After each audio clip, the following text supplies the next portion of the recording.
What is up, fight fans? It's finally here. The long-awaited matchup between Alex Pereira and Magomed Ankalaev. And today, I'm going to be breaking down probably the most interesting fight besides the main event, the rematch, Justin Gaethje taking on Rafael Fiziev. Originally, this matchup was supposed to be Gaethje versus Hooker, but Hooker pulled out a few weeks out with a hand injury, and Fiziev stepped up out of nowhere. Both fighters coming off losses. Gaethje, his brutal KO to Max Holloway at UFC 300. Well, Fiziev hasn't fought since 2023, where he tore his ACL against Mateus Gamrot. Since their first fight, both fighters have had kind of a mixed bag. Rafael's only fight since the Gaethje loss was to Gamrot in September 2023. He hasn't fought since. But prior to that fight, he was on a streak of performance in Fight of the Nights. And Gaethje, he's not called the highlight for no reason. Every fight he's had, he's gotten some kind of bonus. Well, since the Fiziev fight, he won the KO against Dustin Poirier, and then his KO loss to Holloway. So a lot of questions with both of their healths going into this fight. On top, Fiziev's taking this fight on short notice. So it really begs the question, how's Fiziev's leg? How's his conditioning? Especially after their first fight, he really slowed down in the third round. And with Gaethje, the biggest question is how's his chin after that knockout? But to start, I'm going to break down their first fight, the adjustments both of them made, what their game plans were, what the takeaways were, and then see what it looks like going into the rematch. All right, their first fight was in London in 2023. The stats almost identical on both sides. It really was a really tight majority decision for Gaethje, especially in the first two rounds. The biggest shock, besides Gaethje's third round, was the takedowns. Fiziev actually got him to shoot and even got one sealing the deal in the third round. The first round was really the deciding one. It was super close. Fiziev came out really strong with the kicks. Gaethje got into his groove later on. The second round was where Fiziev really came out and the numbers reflected it. Well, the third is where Gaethje really ran away. He almost doubled Fiziev's significant strikes, but that doesn't really tell the full tale of just how dominant it was, but we'll get into that in a bit. The real tale of it was the entire fight, Fiziev targeting Justin's body, really with his kicks in all three rounds. That was his most effective tool. Versus Gaethje, it was targeting Fiziev's head, and each round he just upped his output. And it was almost all power shots, largely lead hooks and overhands, till he found his jab in the third round. But that's enough of the math. Let's get into the fight. Watching it, Fiziev's strengths were pretty clear. His body work, his speed, and his durability. His weaknesses, though, were that he just couldn't get out of the way of Gaethje's counters. He didn't make any adjustments, and he kept missing his power shots. What do I mean? Pretty clear his game plan was to use his kicks to the body in order to set up shots over the top. Largely, they were either lead hooks, overhands, or running uppercuts, trying to catch Gaethje when he either stood up straight or bent down in order to avoid Fiziev's incoming shots. This isn't a bad strategy. Tony Ferguson was able to drop Gaethje when he stood up. Max Holloway knocked him out as he stood up straight during their final exchange. And Eddie Alvarez was able to land a knee, which gave Gaethje his first loss from the clinch as Gaethje went down. In fact, Fiziev almost pulled this off himself when they clinched.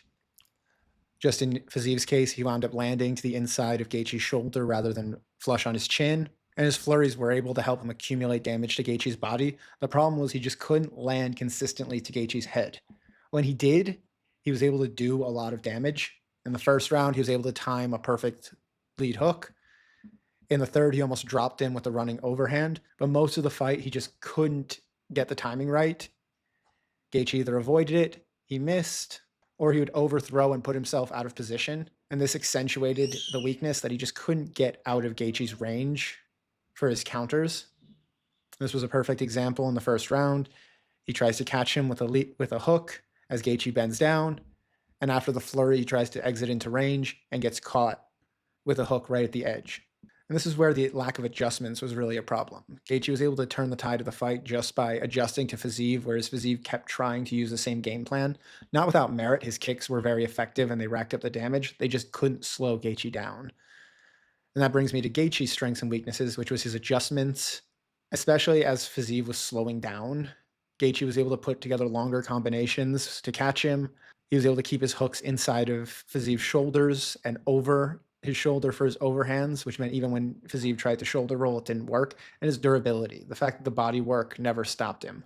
His weakness, of course, was his body defense.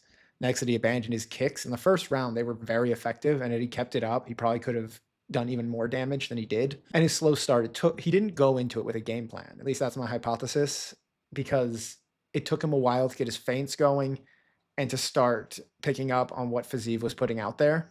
But once he did, and once he really started getting in gear, it became one-way traffic. Like in the first round, it wasn't until midway that he really started getting his feints. But once he did, he was able to use them to set up his flurries, which he would always end with either an overhand or most often a hook, which would catch Fiziev as he tried to exit. Another shorter one is Fiziev tries to exit again. He catches him right at the edge of his range. This one was a 4-punch combo where he started with a running cross and ends with a lead hook that, again, catches Fiziev right as he's trying to retreat. Fiziev just couldn't get out of Gaethje's range for these finishing punches. He was able to take them really well and roll with them, which was how he was able to get through the whole fight, but as it kept going, it just never got better. And the biggest turn of the tide was when Gaethje really started getting his jab going in the third round. Earlier in that round, he had started testing it, but when he really started using it, that's when the damage really started to add up for Fiziev, and he had no answer. Gaethje also adjusted well. He used it on its own, as well as part of bigger combinations to set up power shots, and you started seeing Fiziev's face really wearing the damage. One of the best examples was where he throws a lead jab, Fiziev slips it, Gaethje switches to a collar tie and pulls Fiziev right into a lead uppercut. How Fiziev never went down is astounding. And then Gaethje's coup de grace, he shoots his takedown and scores it to put an exclamation point on the third round. This leads to the biggest takeaways and the questions for the fight, which is, can Gaethje still take the power shots? Fiziev didn't land too many clean shots to Gaethje's head, but the ones he did land for lesser fighters would have put them down. And the question is, after that Holloway knockout, can Gaethje still do it?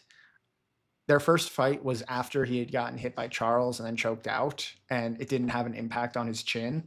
So I don't think the Holloway knockout is going to be as big a factor, especially if he keeps his defense and just tightens things up.